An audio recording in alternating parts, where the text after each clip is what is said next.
si nous continuons dans Matthieu, après avoir parlé de ce repos que nous pouvons avoir, il commence dans le chapitre 12, à partir du premier verset, il commence à dire que même si nous ne respectons pas toute la réglementation, quand nous aurons besoin d'aide, Dieu va toujours nous aider et nous montrer sa miséricorde. Pouvez-vous croire ça? Même si vous ne faites pas tout comme il faut et que vous demandez à Dieu de vous aider, quand vous avez un besoin, Dieu va toujours vous aider.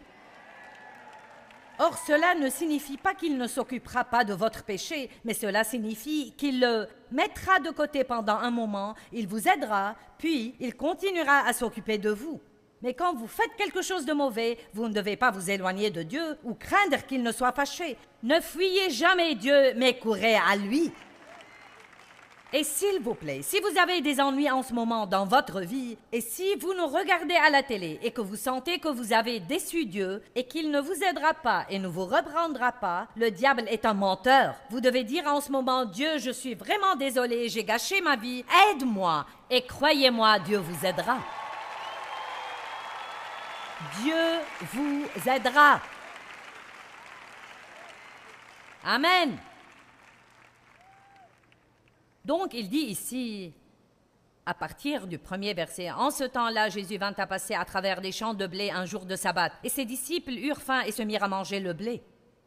Ils avaient le besoin, ils ont mangé le blé. Et les pharisiens, voyant cela, et à propos, le diable est un pharisien en chef, lui dirent, « Regarde, regarde, regarde. » C'était ce stupide diable. « Regarde, vois ce que tu as fait. » Et non seulement il vous fait voir tout ce que vous faites, mais encore tout ce que font tous les autres. Voilà, tes disciples font ce qui est illégal et ce qu'il n'est pas permis de faire le sabbat. Et il leur répondit, n'avez-vous pas lu ce que fit David lorsqu'il eut faim, lui et ses compagnons, comment il est entré dans la maison de Dieu et comment ils ont mangé les pains de l'offrande qu'ils n'avaient pas du tout le droit de manger? Mais le message ici est d'accord. Il y avait une règle qui dit de ne pas faire ça, donc ils respectaient normalement ça. Mais maintenant, tout d'un coup, ils avaient un besoin. Et Dieu a dit, oubliez la loi, vous avez un besoin et je vais vous aider. Pourquoi? Parce que la miséricorde est plus importante que toute autre chose. Dieu est miséricordieux et il veut que nous soyons miséricordieux. Il y a des gens ici qui ont besoin de recevoir la miséricorde de Dieu pour eux-mêmes. Arrêtez d'être si dur envers vous-même. Vous devez faire une pause. Vous devez arrêter de compter et dire, Dieu n'est pas fâché contre moi. Je ne suis pas un raté. Dieu n'est pas du tout déçu. Je ne lui donne pas moins qu'il ne prévoyait. Vous savez pourquoi? Dieu savait exactement quoi attendre de vous. Dieu n'est pas comme l'entraîneur qui a laissé le petit garçon jouer au baseball. Et l'équipe gagnait jusqu'à ce que le petit garçon ait joué et a été éliminé dans le 9e tour de batte et a fait perdre l'équipe. Et donc maintenant, l'entraîneur est déçu par le petit garçon. Dieu savait déjà qui vous étiez avant même de vous faire entrer dans le jeu. Amen.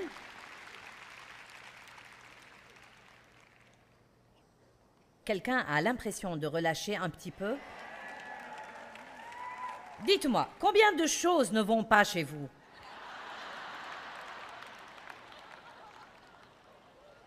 Et combien ne vont pas chez moi? Si vous faites une liste de tout ce qui ne va pas chez vous, quelle serait sa longueur? Votre famille et vos amis, pourraient-ils y ajouter choses et pourraient-elles s'allonger? Ce serait une idée effrayante, n'est-ce pas? Mais voici la bonne nouvelle. Dieu veut que vous arrêtiez de faire des comptes. Amen. Dieu veut que vous arrêtiez de faire des comptes. Maintenant, qu'arrive-t-il quand vous vous attirez des ennuis? Laissez-moi vous lire l'histoire de l'homme qui est tombé dans une fosse. Il y avait un homme qui est tombé dans une fosse. Une personne subjective est passée et a dit « Je te plains d'être là-bas dans cette fosse ». Une personne objective est passée et a dit « Eh bien, c'est logique que quelqu'un tombe dans cette fosse ». Un pharisien a dit « Seuls les méchants tombent dans les fosses ». Un mathématicien a calculé comment cet homme est tombé dans cette fosse. Un journaliste a voulu faire un reportage exclusif sur l'homme dans la fosse. Un fondamentaliste a dit « Tu mérites cette fosse ». Un calviniste a dit « Si tu étais sauvé, tu ne serais jamais tombé dans cette fosse ». Un arménien a dit « Tu es sauvé et tu es quand même tombé dans la fosse ». Un charismatique a dit « Confesse que tu n'es pas dans cette fosse ».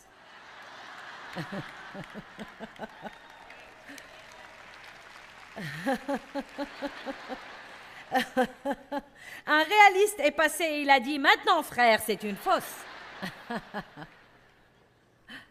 Un géologue a insinué qu'il appréciait vraiment les strates rocheuses de la fosse. Un employé du fisc a voulu savoir s'il avait payé des taxes sur sa fosse. L'inspecteur du comté a demandé s'il avait un permis pour y être. Quelqu'un qui s'apitoie sur son sort a dit « Tu n'as rien vu avant de voir ma fosse ».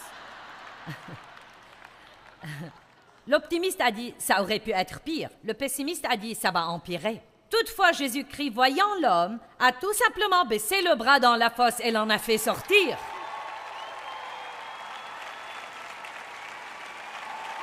Ça alors. Tous les autres peuvent théoriser avec nous sur pourquoi nous sommes tombés dans la fosse et que c'est notre faute d'être tombés dans la fosse et que nous n'en sortirons jamais. Jésus baisse tout simplement le bras et nous fait sortir de cette fosse. Amen. Si nous essayons de vivre sous la loi exige de tout noter dans un dossier. Combien d'erreurs ai-je fait? Combien de bonnes œuvres ai-je fait? Comment puis-je m'acquitter de ces erreurs? Combien de temps ai-je prié? Combien de chapitres de la Bible ai-je lu? Et je faisais ça autrefois et j'ai écouté un message qui dit que nous devrions prier au moins 1 heure par jour. Et chaque fois que je ne priais pas 1 heure, je sentais que je n'étais pas à la hauteur et que je ne faisais pas ce que je devrais faire. Quelqu'un a fait ça? Eh oui, Jésus dit à ses disciples, « Vous n'avez pas pu prier 1 heure avec moi. » Et je ne dis pas que ce ne pourrait pas être une bonne indication à utiliser, mais vous ne pouvez pas l'imposer aux gens comme une loi. Je ne monterai pas en chair pour dire à quelqu'un, « Tu devrais prier 1 heure tous les jours. » Et ne me demandez pas combien de temps je prie, car je ne vais pas vous le dire. Vous dites, pourquoi tu ne vas pas nous le dire? Parce que je ne veux pas que vous essayiez de faire ce que je fais, et je ne sais même pas combien de temps je prie de toute façon. Or, il y a eu de nombreuses années où j'aurais pu vous dire, car je notais ça probablement tous les jours. Et j'avais un petit calendrier, lis toute la Bible pendant 1 an, et on devait lire 6 chapitres par jour. Et j'avais mes petites coches, et vous savez, je n'apprenais rien, mais je lisais très vite pour pouvoir me maintenir à la hauteur. Et j'étais si fière de ce calendrier. Je l'ai mis sur le frigo de la cuisine pour que quand les gens y entrent, ils disent « Oh, qu'est-ce que c'est? Allez! Oh, je lis la Bible tout entière, chaque année. Oh, wow! » Et je me sentais si fière de moi-même. Et je passais à côté de ce calendrier et je sentais mon orgueil se gonfler. Jusqu'à ce que tout d'un coup, j'avais 36 chapitres de retard. Et quand j'entrais dans la cuisine, je voulais en sortir parce que ce calendrier... Oh, je comptais tout. Je comptais les gens dans les réunions. Et la première chose que je voulais savoir quand c'était terminé, c'était combien de personnes étaient là. Combien, quand? Et Dieu m'a littéralement commandé d'arrêter de compter. David a compté le peuple et il a apporté une malédiction sur le camp. Dieu ne veut pas que nous comptions tout. Pourquoi David a-t-il compté le peuple? Essayait-il de savoir s'il avait assez de soldats pour vaincre l'ennemi? Dieu ne voulait pas qu'il compte quoi que ce soit parce qu'il est plus que suffisant pour nous. Et qu'importe si je lis 10 livres de la Bible par jour et que vous lisez un verset, la seule chose qui compte c'est est-ce que nous sommes tous les deux menés par le Saint-Esprit et est-ce que nous apprenons quelque chose? Qu'importe si je prie 5 heures par jour et que vous priez 10 minutes. Ce qu'il y a c'est que est-ce que nous prions jusqu'au bout? Est-ce que nous finissons le travail? Est-ce que nous suivons tous les deux le leadership du Saint-Esprit? C'est là que vient la liberté. Dieu merci, je ne dois pas être comme vous et vous ne devez pas être comme moi. Et pas seulement ça, nous devons arrêter de raconter à tout le monde ce que nous faisons de toute façon. Je suis endetté, donc je dois travailler. Laissez-moi vous dire quelque chose. J'avais une petite chienne pour environ 13 ans. Elle s'appelait Duchesse et... nous avons dû la faire piquer Il y a environ 10 à 12 jours, et c'était dur pour moi. Mais en de rares occasions, elle souillait le plancher. Cela n'arrivait pas souvent, mais elle faisait ça de temps en temps. Et d'habitude, la chose que je trouve bonne, qui fait un bon rapport ici, est qu'elle faisait ça quand il y avait une tempête.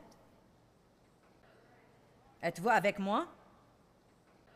Si nous nous comportons mal, c'est normalement au cours d'une tempête dans notre vie. Allez, je prêche mieux que vous ne réagissez. Allez. Bon. Elle baissait la tête et se recroquevillait jusqu'à ce qu'elle m'entende dire d'une voix aimante, « Viens ici. Allez, viens ici. » La même chose que Jésus nous dit dans Matthieu 11, 28, « Allez, venez ici. » Venez ici. Allez, ça va, allez. Mais nous ne nous comportons pas aussi bien que le chien parfois. À l'instant où je disais ces deux mots, viens ici, je vous assure qu'à l'instant où elle entendait ces deux mots, elle n'avait plus une once de culpabilité. Elle revenait à son jeu et me laissait nettoyer ses saletés. Allez, il y a une histoire ici. Allez, il y a une histoire ici. Quand il y a une tempête et que vous avez un mauvais comportement et que vous vous cachez de Dieu car vous croyez qu'il est fâché contre vous, s'il vous plaît, écoutez-le dire. Allez, venez ici, allez. Allez, allez. Maintenant, vous devez vous en débarrasser tout aussi vite. Il n'y a pas de culpabilité et de condamnation. Je suis aimé. Dieu m'aime vraiment et je vais aller jouer et il va nettoyer toutes mes saletés. Ouh, ça me plaît, ça me plaît, ça me plaît. Amen. Maintenant, juste au cas où il y avait une tache, je sortais ce truc qui s'appelle Pantzyme. Chut, et je le vaporisais sur cette tache. Eh bien, nous avons quelque chose de tellement mieux que Pantzyme pour les taches de nos saletés. Nous avons le sang de Jésus-Christ. Amen. Il enlève toutes les taches. Toutes les taches de culpabilité sont enlevées. Qu'offrez-vous à Dieu pour le rembourser? Quand vous sentez que vous avez échoué, vous offrez votre culpabilité? Votre joie de vivre? Vous sentez-vous coupable quand vous essayez de vous détendre ou de vous amuser? Je suis passée par ça. Tous les jours où je ne sentais pas que je me suis parfaitement comportée, je me sentais coupable. Je ne sentais pas que je pouvais faire quelque chose qui serait un plaisir, car je ne croyais pas que je le méritais. Et cela brise le cœur de Dieu. Il a fourni tout ce dont nous avons besoin pour mener une vie magnifique. Dieu a fourni tout ce dont nous avons besoin pour mener une vie magnifique. Et comme j'ai déjà dit ce matin, j'aime ce que l'apôtre Paul dit dans Philippiens 3. Car je suis déterminé à saisir la chose pour laquelle le Christ Jésus est mort pour me saisir. Dieu nous a saisis dans le Christ pour un but. Il vous a saisis parce qu'il y a une vie qu'il veut que vous viviez. La vie éternelle de Dieu nous est offerte. On l'appelle la vie éternelle. Et à l'instant où vous recevez Christ, la vie éternelle, ce n'est pas aller au ciel quand vous mourrez, c'est une qualité de vie que vous vivrez pendant que vous êtes ici, qui comprend la justice, être justifié devant Dieu, la paix et la joie dans le Saint-Esprit, et vaincre et être plus que vainqueur dans la vie.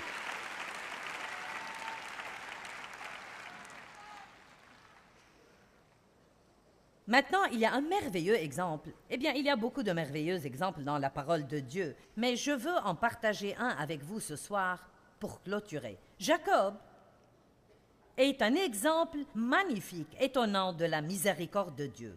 Mais c'est également un exemple excellent de la manière dont vous devez tenir ferme et refuser de vivre sans cette miséricorde.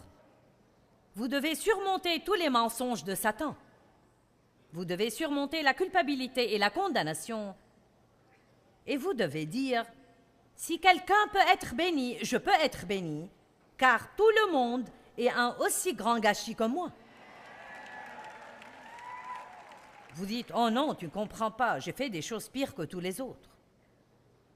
Vous savez, si vous coupez l'alimentation qui vient dans votre maison 5 fois, ou même 1000 fois, vous n'aurez pas de courant. Si vous la coupez une fois, vous n'aurez pas de courant. Donc, si nous péchons une fois ou 1000 fois, nous coupons la ligne d'alimentation entre Dieu et nous aurons besoin que Jésus-Christ vienne dans notre vie pour la rétablir et la reconnecter. C'est pourquoi nous ne devons pas compter. Tous ont péché et n'atteignent pas la gloire de Dieu. Tous. Pas un qui fasse le bien, pas même un seul. Mais tous sont justifiés devant Dieu par le sang de Jésus-Christ. Demain, nous allons avoir un petit camp biblique sur la justice et comment la justice est savoir qui vous êtes en Christ et une guerre spirituelle. Et si vous voulez garder le diable sous vos pieds, vous feriez mieux de savoir qui vous êtes en Christ et d'apprendre à vivre avec assurance dans ce monde et d'arrêter d'être sous quelque chose tout le temps. Oh frère, je suis sous le feu des attaques. Dieu m'a finalement dit, si tu restes à l'attaque, tu ne seras pas tout le temps attaqué. Nous devons vivre avec une attitude plus agressive. Non pas une attitude odieuse, mais une attitude agressive. Jacob était donc un coquin, un tricheur, un escroc, un menteur de naissance. Il était jumeau. Ésaü était son frère.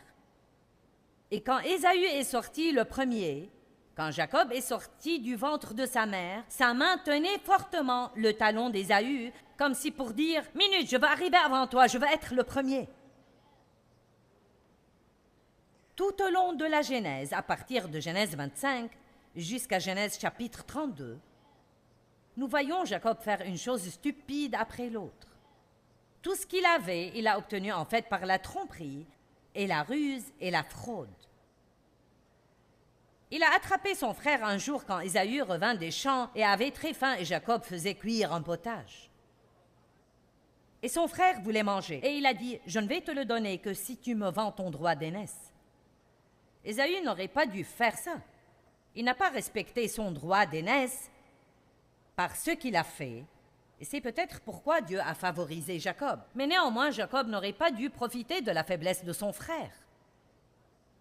Dans le chapitre 27, il a volé la bénédiction du premier-né quand Isaac était sur son lit de mort.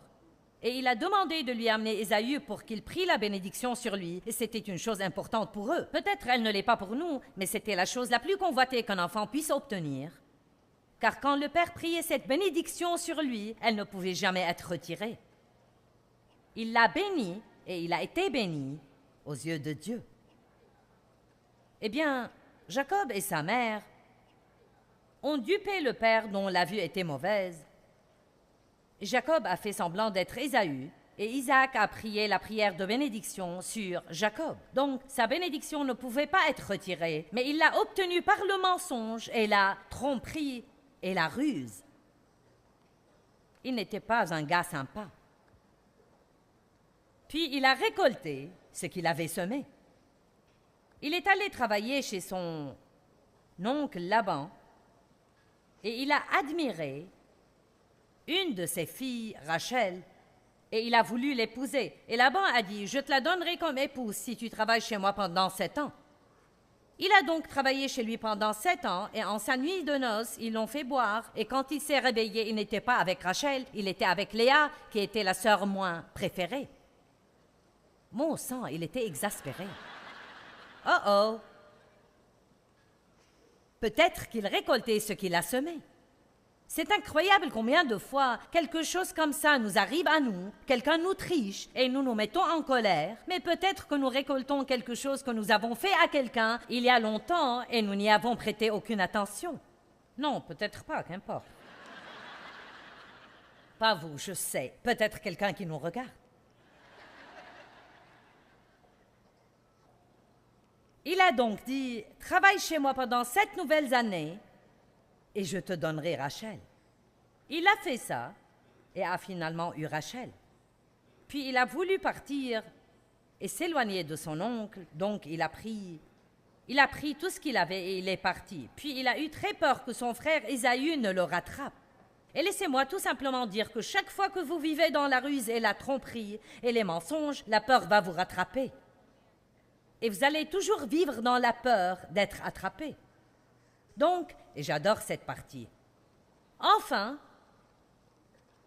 il en est arrivé au point où il était si misérable qu'il était prêt à avoir une confrontation avec Dieu. Et je crois que certains ici sont prêts pour ça. Et si ce n'est pas ici dans cette salle, peut-être les gens qui nous regardent à la télé dans le monde entier. Maintenant, allons à Genèse 32 pour vous montrer ce que je veux dire. Nous allons avoir un miracle. J'arrive à prêcher mon message tout entier. Le premier ce week-end. Genèse 32. C'est si bon, vous ne devez pas le rater.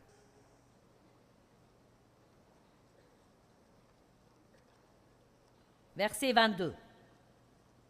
N'oubliez pas que Jacob avait peur et qu'Ésaü allait le trouver apeuré.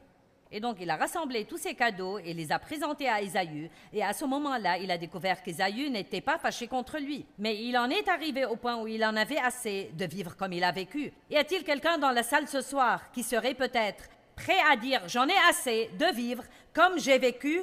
Je suis prêt pour un face-à-face avec Dieu. »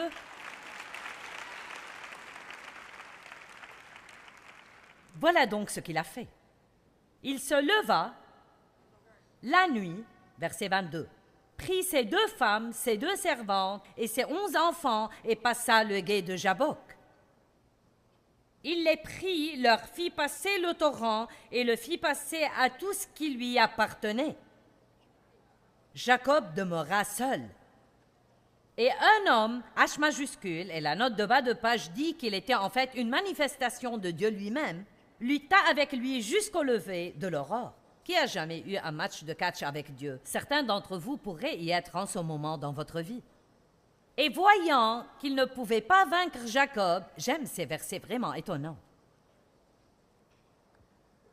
Cet homme le frappa à l'emboîture de la hanche, et l'emboîture de la hanche de Jacob se démit pendant qu'il luttait avec lui. Et puis, l'homme, H majuscule, a dit « Laisse-moi aller car l'aurore se lève ». Et Jacob répondit « Je ne te laisserai point aller, à moins que tu ne me bénisses. » Maintenant, je vous demande combien c'est audacieux. Voici ce menteur, escroc, tricheur, voleur, et il a l'audace de lutter avec Dieu. Et Dieu dit « Laisse-moi tranquille. » Et Jacob dit « Je ne te laisserai pas tranquille, Dieu, avant que tu ne me bénisses. » Vous ne comprenez pas? Eh bien, quelques-uns ont compris. Bon, finissons ça. L'homme lui dit, eh bien, l'homme, c'est-à-dire Dieu, quel est ton nom?